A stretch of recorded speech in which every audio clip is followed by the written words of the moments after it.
This is Channel 2 News, coverage you can count on. They said, you better get everything in order because she's not going to make it through the night. First, the flooding in Lemmon Valley, then a scary diagnosis. And what followed after that is even more shocking. An inspiring story of resilience tonight only on Channel 2.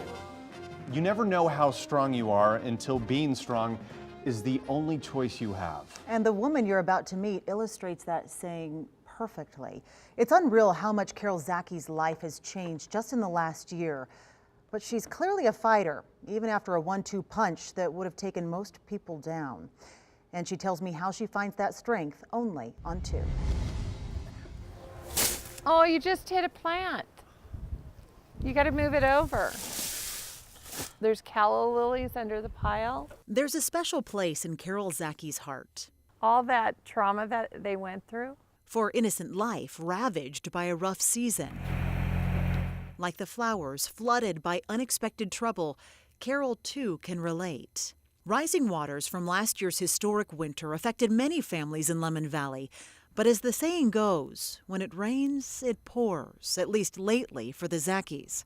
We got a call from the neighbor across the street, and she said, you better get home because there's a geyser in front of your yard. Water washed out her childhood home. We were in probably a foot to 2 feet within like 30 minutes. Mucking out the mess took months, and before they were even finished, another phone call rocked Carol's world yet again. They saw something on the left breast, and they actually did a partial mastectomy, but they didn't get enough margins. Genetic testing confirmed Carol's BRCA positive, so she opted for a radical double mastectomy. Doctors put expanders in at the same time to prepare for reconstruction, and weeks after surgery, I kept saying that one side didn't feel right. So she went to emergency. It turns out she had sepsis so badly, doctors were forced to put her in a coma to chase it. They finally determined her expanders caused the bacterial infection. And once removed, her organs started working again. But they couldn't save everything. And 4 months later, when she woke up, this is what she found. I had to have amputations of all limbs due to the fact that I had sepsis and toxic so bad. While shocked, her reaction was just as surprising. I just said, I want to see.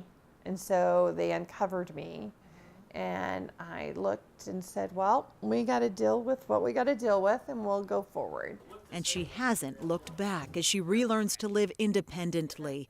From feeding herself. Look at that. Eat my pudding. Love it. To balancing on prosthetics. 2 more steps? Yeah. Okay, good. Good. Come on, chest up. Even dialing up loved ones is now different. All right. Okay, love you. Bye. And navigating around the house. Obstacles. Well, it can be a challenge too. Oh, that's not good. Which is why giggling gets her through most days. But it's not always easy. It's hard to understand right now. It's just that I had punch after punch after punch, and I can get through a few, but it's been hard lately. As they rebuild their house. Okay, so you're going to put all the way to the ceiling? And her independence, Carol often reminds herself how blessed she is to have her family. She relies on them. It's because there was one time I got stuck in the couch. And her humor a lot. Because when all is said and done, she says it's laughter, faith, and family that lift her up. Ready? 1, 2, 3, go. Literally. Oh, we almost got it. We almost got it. We got it. We got it. We got it. Victory. Which brings us back to the flowers. It's a new season. And sure, they'll never be the same. But just like Carol, they're proof resilience is a beautiful thing. And Carol was just fit for prosthetic legs. She's incredibly positive, as you just saw, despite the fact she says she can't seek legal action, as the California hospital where she had the botched surgery capped settlements at $250,000. That's it. There's a GoFundMe page under Carol's name if you want to help in any way with monetary donations, construction even. I've posted all the information on our website, KTVN.